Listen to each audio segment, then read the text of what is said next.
Hello friends, welcome to Suresh Agrawal reasoning Mantra. आज की इस वीडियो में मैं लेकर आई हूं आपके लिए कुछ बहुत इंपॉर्टेंट प्रीवियस ईयर क्वेश्चंस जो कि एसएससी एग्जाम से लिए गए हैं और ये क्वेश्चंस बेस्ड हैं ऑन एम्बेडेड इमेजेस। इस क्वेश्चन में हमें एक यहाँ पर शेप दी गई है और 4 ऑप्शंस दिए हैं हमें यहाँ पर 1, 2, 3 एंड 4। इन ऑप्शंस में हमने ढूंढनी है ये वाली शेप बिना इसको रोटेट किए। तो क्वेश्चन में स्पेसिफिकली मेंशन्ड है रोटेशन इज नॉट अलाउड। तो जो शेप हमें यहाँ दिख रही है बिल्कुल वैसी ही शेप हमें इन चारों में से किसी एक इमेज में दिखाई देगी। उस इमेज को हमने आइडेंटिफाई करना है। तो चलिए देखते हैं पहली इमेज में। तो ये बकेट तो हमें चारों इमेजेस में ही क्लियरली दिखाई दे रही है। तो बेसिकली हमने ढूंढना क्या है, ये वाली लाइन और ये वाली लाइन किस में एक्यूरेटली बने हैं। तो फर्स्ट इमेज में देखेंगे तो ये वाली लाइन तो हमें यहाँ दिख रही है, लेकिन ये वाली लाइन यहाँ पर मिसिंग है। सेकेंड इमेज में ये वाली लाइन भी है और ये वाली लाइन भी है। तो मोस्ट प्रोबेबली हमारा जो आंसर होगा वो ऑप्शन 2 होगा। अगर हम इमेज 3 को देखेंगे तो देखिए ऊपर वाली लाइन तो है यहाँ पर, डायगोनल लाइन यहाँ पर भी नहीं है और इमेज 4 में ना ऊपर वाली लाइन नहीं है, डायगोनल वाली लाइन प्रेजेंट है। तो इसका मतलब हमारा करेक्ट आंसर यहाँ पर हो जाता है इमेज नंबर 2। इसी तरह से सेकंड क्वेश्चन भी कुछ इसी तरह का है, लेकिन ये पहले वाले क्वेश्चन का ऑपोजिट है। अब यहाँ पर आपको इमेज क्वेश्चन में दी गई है, दिस इज द इमेज, और 4 यहाँ पर ऑप्शंस हैं पार्ट इमेजेस के। आपको बताना है कि इनमें से कौन सा वाला पार्ट इस इमेज में आप एक्यूरेटली लोकेट कर सकते हैं। तो चलिए शुरू करते हैं फर्स्ट वाले से। तो कुछ इस तरह का स्ट्रक्चर अगर आप देख पाए इमेज में तो देखिए आपको नहीं दिखाई देगा।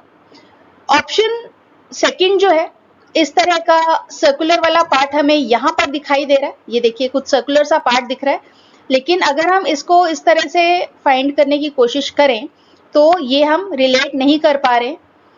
इमेज 3 जो यहाँ गिवन है ये एक एनवेलप की तरह दिखाई दे रहा है। तो कुछ एनवेलप जैसा स्ट्रक्चर यहाँ पर हमें बिल्कुल दिखाई दे रहा है और ये कॉरेस्पॉन्ड कर रहा है इमेज 3 के साथ। तो इसका मतलब क्या हुआ कि हमारा जो करेक्ट आंसर है वो है ऑप्शन सी या इमेज नंबर 3। और इमेज 4 को अगर हम चेक करेंगे तो वो भी आपको इसमें फिगर में दिखाई नहीं देगी। थर्ड क्वेश्चन में फिर से पहले क्वेश्चन जैसा ही क्वेश्चन है ये। यहाँ पर आपको एक ऑप्शन इमेज गिवन है, आपने फाइंड करना है कि ये जो इमेज है कौन से क्वेश्चन में एम्बेडेड है out of the 4 given options. 1, 2, 3, 4 में से कहां पर ये एम्बेडेड है ये वाली इमेज। तो चलिए ढूंढने की कोशिश कीजिए और बताइए कहां पर आपको ये इमेज दिखाई दे रही है।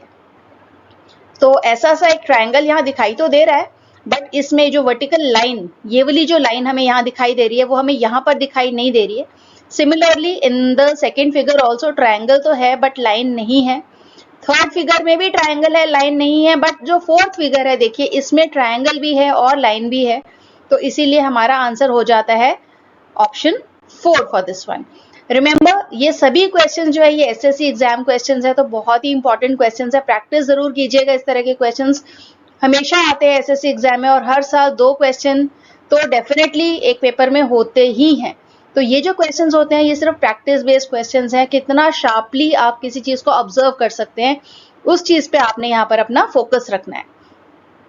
Select the option in which the given figure is embedded. Rotation is not allowed. तो ये है हमारा इमेज जो हमने ढूंढनी है किस में एम्बेडेड है। तो ये बहुत ही क्लियरली हमें इस वाले में दिखाई दे रहा है, थर्ड में देखिए, और किसी फिगर में आपको इस तरह की ग्रिड दिखाई नहीं दे रही है। और बाहर वाला रेक्टेंगल तो ऑब्वियसली सभी में है। तो ऑप्शन 3 यहाँ पर हमारा करेक्ट आंसर हो जाए। अब पहले 4 क्वेश्चन तो मैंने आपको समझा दिए हैं। अब जो 5th क्वेश्चन है, क्या आप ये खुद आइडेंटिफाई कर सकते हैं? बहुत आसान है इसका आंसर फाइंड करना। तो इसका आंसर आप कमेंट सेक्शन में दीजिए। वैसे मैं डिस्क्रिप्शन में इसका आंसर डाल दूंगी, वहां से आप चेक कर सकते हैं कि जो आंसर आपने गेस किया है वो करेक्ट है या नहीं है। अगर आप इसी तरह की और इन्फॉर्मेटिव वीडियोस की हेल्प से अपनी रीजनिंग की प्रिपरेशन करना चाहते हैं तो फटाफट से हमारे चैनल को सब्सक्राइब कर दीजिए, इस वीडियो को लाइक कर दीजिए और शेयर कीजिए अपने फ्रेंड्स के साथ, ताकि हमें भी मोटिवेशन मिले, ताकि हम और अच्छी अच्छी वीडियोस आपके लिए ले लेकर आते रहें। Thanks for watching me.